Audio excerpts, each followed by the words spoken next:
The Giants have released their 26-man NLDS roster for their series against the Dodgers, which gets underway tonight. A few surprises on that roster. Johnny Cueto not on the roster, that being among the surprises. They go with 14 position players and 12 pitchers. So we'll talk about what that means, and we'll go position by position, comparing these two juggernauts, the Giants and the Dodgers. 107 wins for the Giants, 106 for the Dodgers. Giants went 10-9 against LA in 2021. The Dodgers had the slight edge in run differential, so it's hard to find an edge, but we'll look going position by position, and we'll ultimately make a prediction for how this series is going to go. So all of that next on today's Locked On Giants podcast.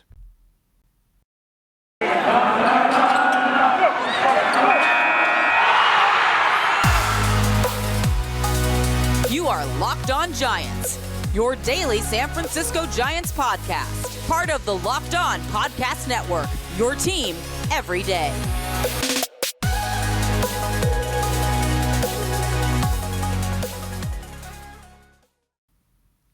Hello and welcome to Locked On Giants Baseball, part of the Locked On Podcast Network, your team every day.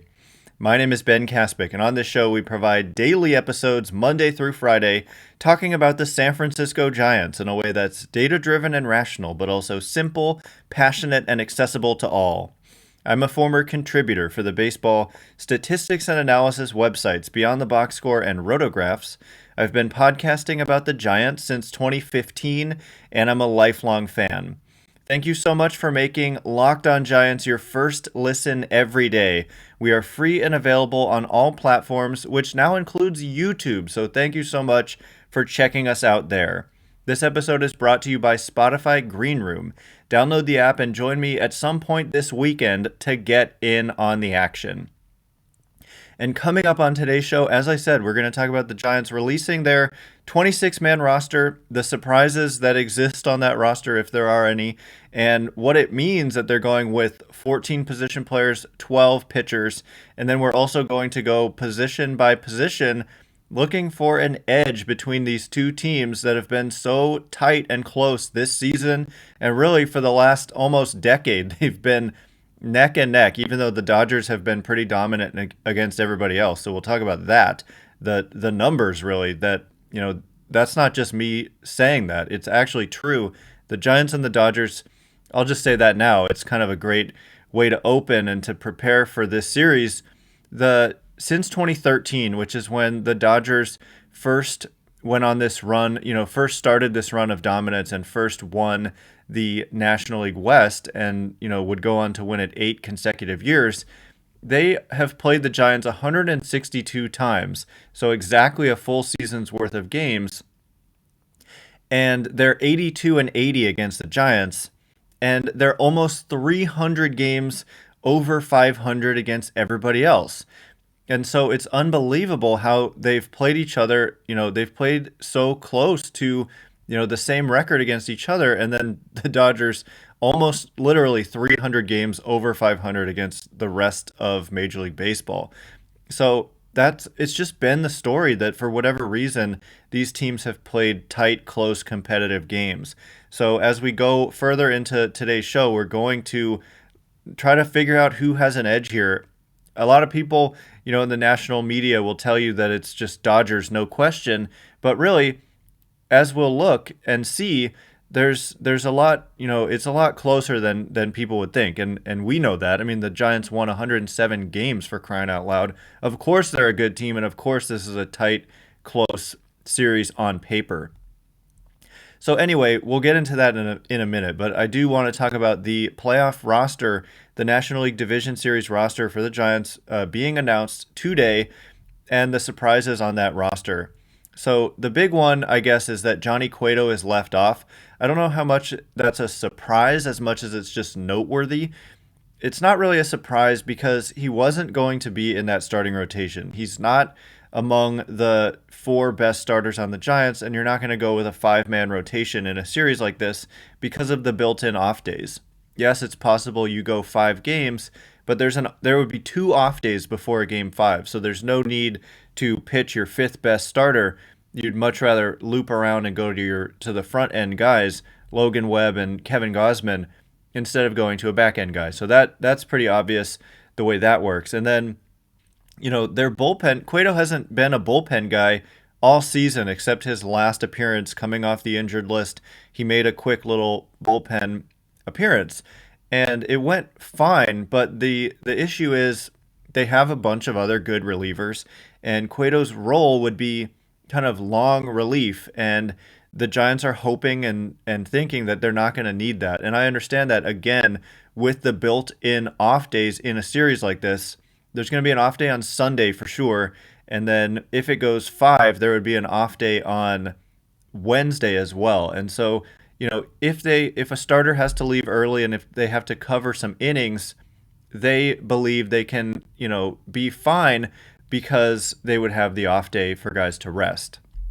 And so that to me is perfectly justifiable. And so it's really not that much of a surprise as much as it is noteworthy. So the other kind of decisions of note, the fact that they leave Cueto off the roster meant that they ended up going with 12 pitchers and 14 position players instead of, I thought that if Cueto made the roster, he would be that 13th pitcher, and then it would obviously mean they have to remove a position player. And that's also part of the consideration because not having Cueto on the roster basically gives them an extra position player. And I think that is really valuable for them because they do so much pinch hitting. And so to have an entire extra player on the position player side is valuable. And so the guys who made it, who were kind of on the bubble, for me, I only saw 2 position players who were kind of on the bubble in Alex Dickerson and Steven Duggar, and they both make it. And I think that that's the right call. Now, Dickerson has basically struggled all season long, and there's a case to be made that he shouldn't make a postseason roster. But the fact is, he has a track record of hitting for power against right-handed pitching. We've seen it in 2019. We've seen it in 2020. We've seen flashes of it in 2021. And the fact is, he's probably not going to start any games unless, there's something goes wrong.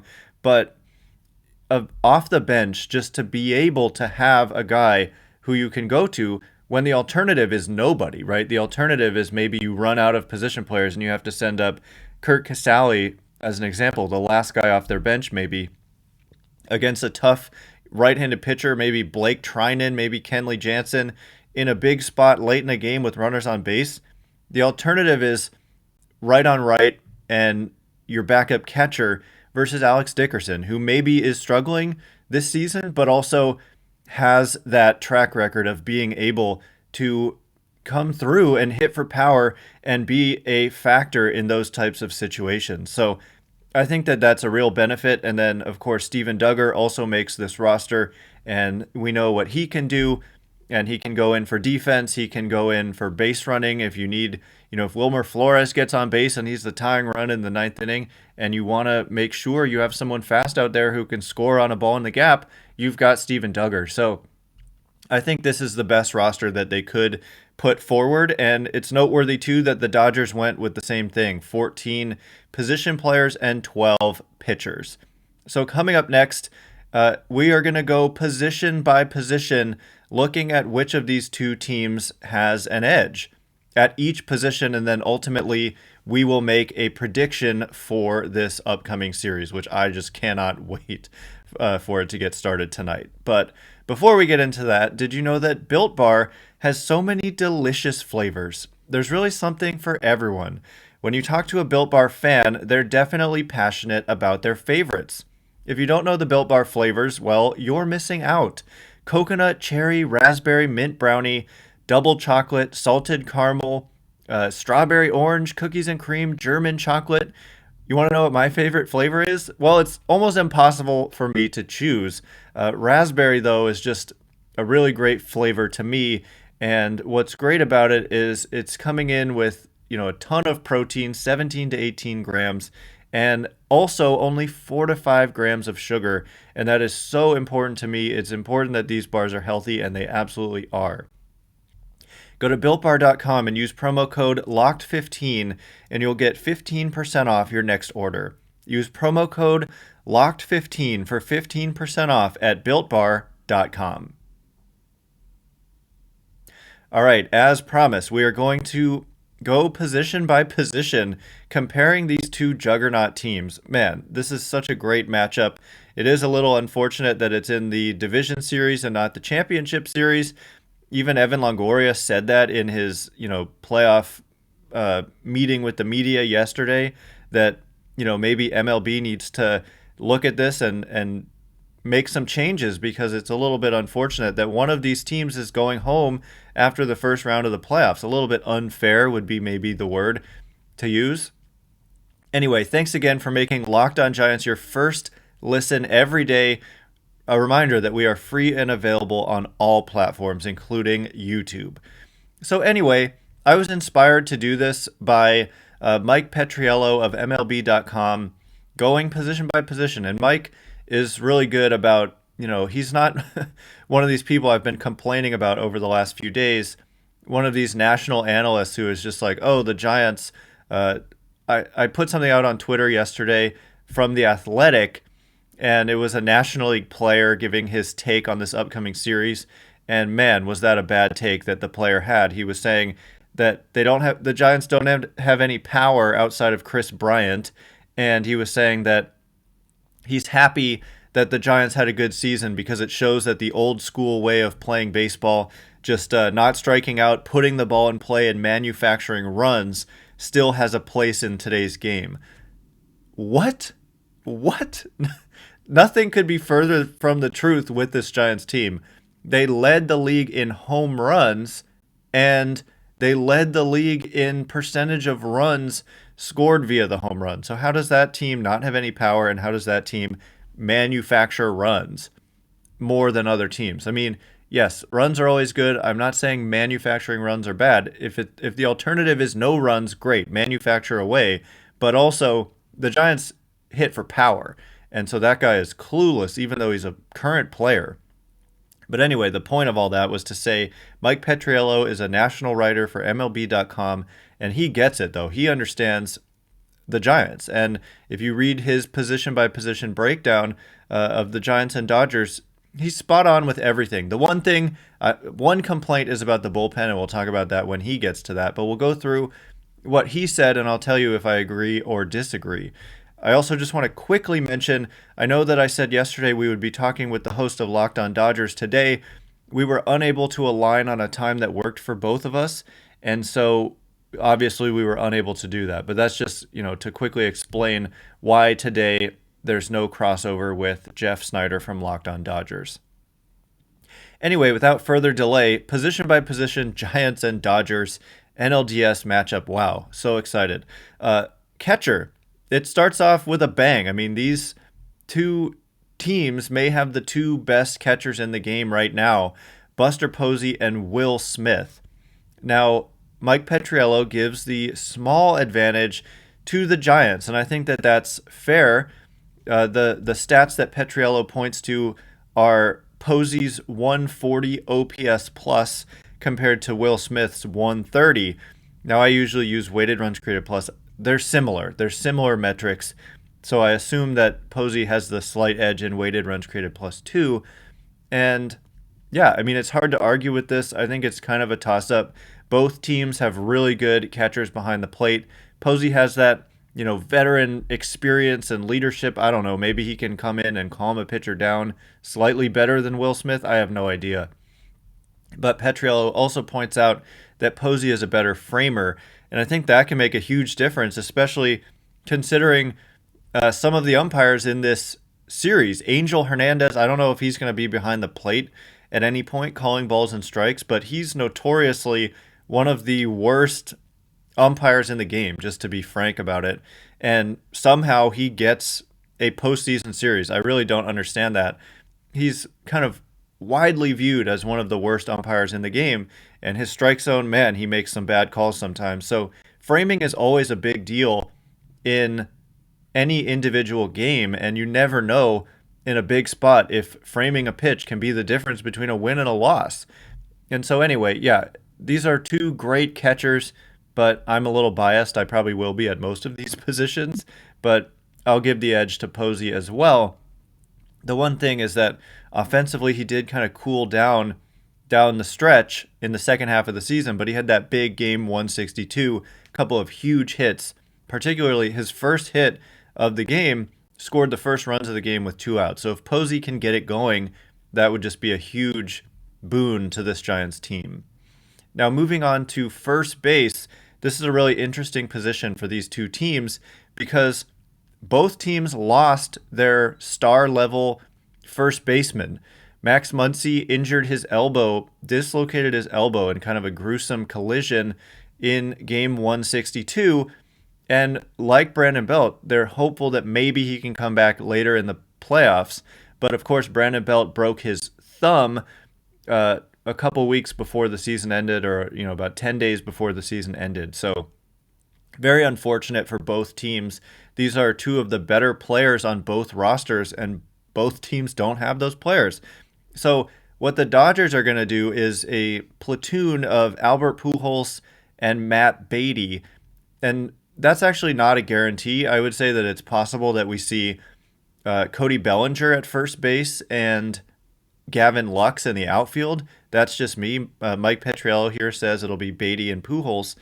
I actually don't think. I think that they'll probably go with Cody Bellinger instead. But for the Giants, they're going to go with, of course, their platoon of Wilmer Flores, Darren Ruff, and Lamont Wade Jr. at first base. I think that's a pretty safe assumption. And Petriello gives the small advantage to the Giants. I appreciate that. He understands that this platoon of Ruff, Flores, and Wade Jr., Ruff and Flores being right-handed, Wade Jr. being left-handed, is good. That's the thing about the Giants is like you look at the star talent on the Dodgers, and then you look at, Wilmer Flores, kind of a journeyman utility player. Darren Ruff had a rough start to his major league career, then goes to Korea, but then has come back with the Giants and has been great. Lamont Wade Jr., if you're not a hardcore baseball fan, you may not have ever even heard of him. But of course, we know he's just been so good and clutch for this Giants team. But Petriello understands those players, the production is there. And so he gives the small advantage to the Giants. And I think that that is totally spot on. At second base, he gives a big advantage to the Dodgers. And this is the platoon of Tommy La Stella and Donovan Solano. Tommy La Stella starts against righties, Solano against lefties. But for the Dodgers, they just have Trey Turner out there every single night. And I agree. That's a big advantage for the Los Angeles Dodgers. At the shortstop position, this is awesome. He gives the advantage to the Giants, a small advantage to the Giants with Brandon Crawford against Corey Seager. And, I mean, it's right. The production is absolutely there. Crawford, as Petriello notes, looked completely washed. Absolutely finished is his exact words.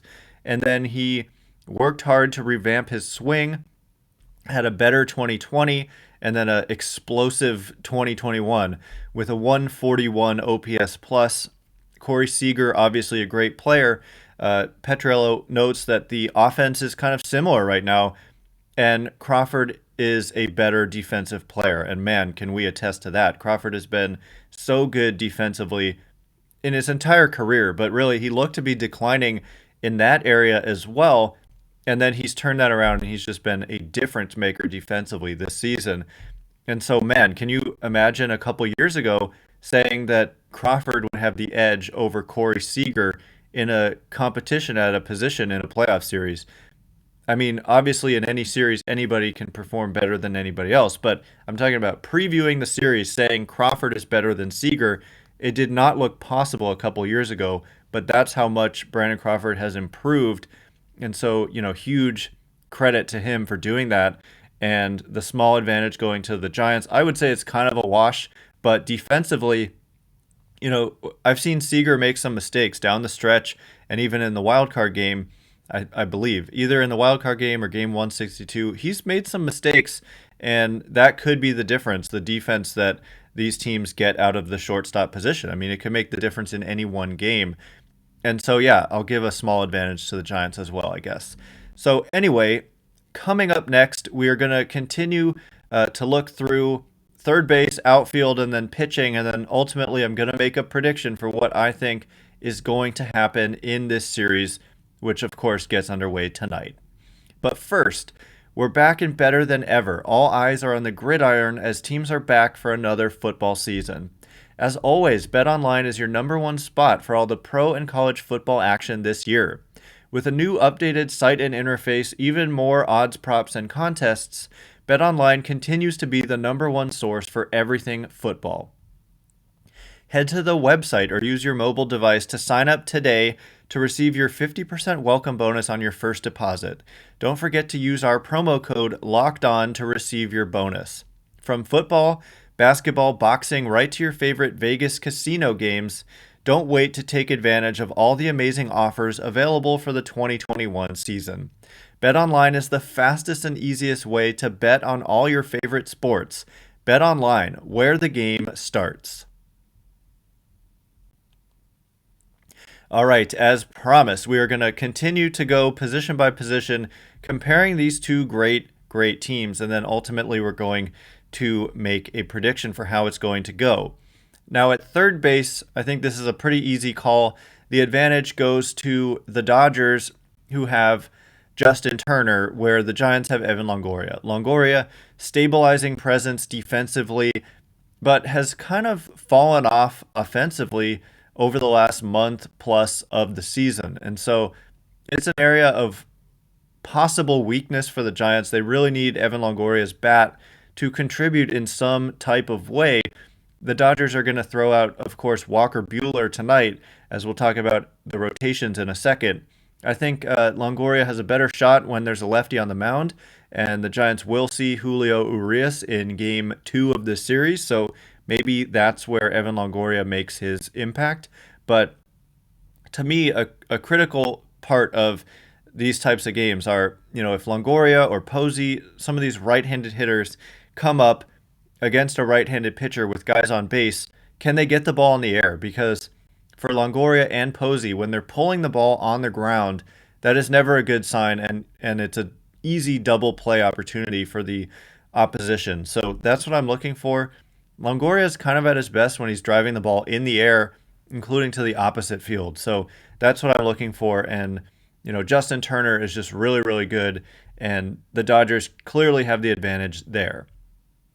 So in left field, Petriello points out that it's probably going to be Chris Bryant for the Giants logging most of the innings there, but that's not necessarily true. We could see Bryant at first base. We could see Bryant at third base. We could see Wade or Ruff or Slater, all kinds of different possibilities in left. And for the Dodgers, it's mostly probably going to be A.J. Pollock. And so it's kind of a wash, in my opinion. Petriello says a tiny, barely existent advantage for the Giants. But to me, you're talking about Bryant, you're talking about A.J. Pollock. Both are good players, and I would kind of give it a push. Bryant hasn't been that great, frankly, with the Giants. He's been above average offensively. He's made some mistakes defensively, both in the outfield and at third base. And so it's, Pollock has had a really, really good season for the Dodgers. So this, on paper, people may think Bryant is the star and Pollock isn't quite at that level. But in terms of how, the industry feels and how these guys are kind of playing over the course of more recent history, I think it's more of a push, and you could possibly even say the advantage goes to Pollock.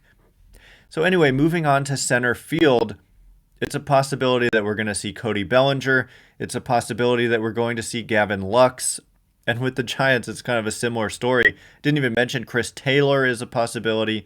For the Giants, we could see Steven Duggar, Mike Yastrzemski, Austin Slater, and on and on. I mean, that's probably mostly it. We could see Chris Bryant in center. He did play some center with the Giants.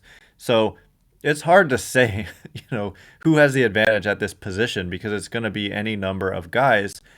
So I'm inclined to kind of give them a push at this position.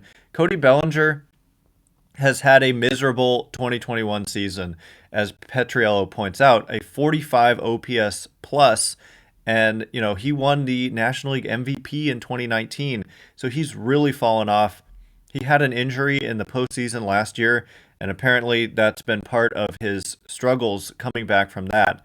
So it's hard to say, again, because there's so many moving parts. I think that it's kind of a push. It depends. Cody Bellinger had a solid game in the wild card game, so he could definitely make a difference. But so could, Yastrzemski and Slater. I don't feel so good about Steven Duggar. If he's starting game, I don't think Steven Duggar is going to be starting games for the Giants in the postseason, but I could be wrong. So we shall see there. In right field, it's an obvious call. It's Mookie Betts in right for the Dodgers. In right for the Giants, we're probably going to see mostly Mike Yastrzemski, but Yastrzemski could end up being a guy who starts in center field with, Wade in right field and then maybe Ruff at first base. There's all kinds of different iterations of the Giants lineup that they could go to. So regardless, the advantage goes to Mookie Betts and the Dodgers. In the starting rotation, Max Scherzer pitched in the wildcard game, so he's not available for the first couple games here. Yet the Dodgers are able to go with Walker Buehler and Julio Urias in the first 2 games of this series. So that gives them, it's almost like it doesn't matter that they had to play in the wildcard game at this point. They're set up perfectly fine.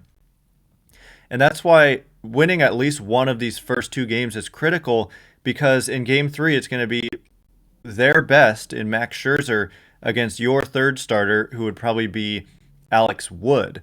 And so, game 3 is going to be a heavy advantage for the Dodgers. Game 4 would be Tony Gonsolin against probably Anthony DeSclafani, and maybe you push up Logan Webb if you're facing elimination or something. So we shall see. I think it's pretty evenly matched, which is a testament to how good the Giants have been, because you're talking about Buehler, Urias, Scherzer as a top 3 in a rotation. That's about as good as it gets. But Clayton Kershaw is injured, and Trevor Bauer, of course, we all know what happened there. So, they could have been stronger, but this is who they are now. And Logan Webb, Kevin Gausman, that's a really, really good top 2 as well.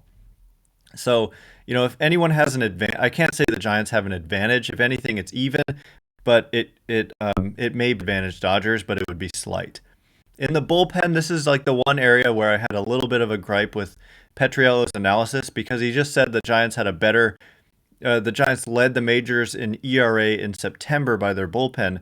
That may be true, and it is true, but they also led the majors in ERA on the season by their bullpen. So I'm just kind of like, why didn't you point that out? Why didn't you just say they had the best ERA in September when they had by far the best ERA in the whole season at 2.99?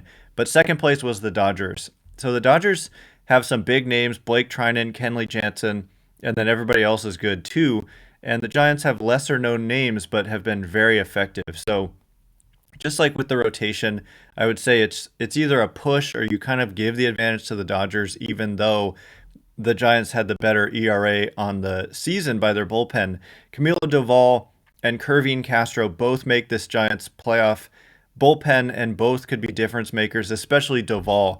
I think if there's a close game late, he's going to come in and pitch, and the national world is going to get exposed to Camilo Doval and his 102 mile an hour fastball and wipeout slider. So that hopefully will be fun. So yeah, it's time for me to make a prediction, and I'm going to go Giants in 5, because I think that these teams are so tight and close, as I said. Not just this year when the Giants went 10-9 against LA, but dating back to 2013 when the Dodgers are like 300 games over 500 against the league. They're only 2 games over 500 against the Giants. So I expect and hope that we're talking about tight, competitive games, that the Giants find a way to win, which is what they've been able to do this season, and hopefully some more magical memories between these two teams, and the Giants pull out in front. To me, the difference may just be home field advantage. The Giants getting to play 3 games in front of the home crowd, and the Dodgers only getting 2, because the Giants won the division by 1. All year long, the Giants have just edged out the Dodgers, so why change anything now? That's kind of where I'm going with that. So anyway, we'll be back on Monday. We'll have 2 playoff games against the Dodgers to talk about, so that's going to be a ton of fun. Please come back for that. We are free and available on all platforms every single weekday. Once again, my name is Ben Kaspick. You can follow me on Twitter at Ben Kaspick. That's Kaspick. If you like this show, please consider rating it, leaving a review, liking, commenting, subscribing on YouTube, all of that good stuff. So thank you in advance, and thank you to everyone who's done so already. I can't wait to be with you again on Monday. Thanks again for listening. Go Giants. You are now Locked On Giants.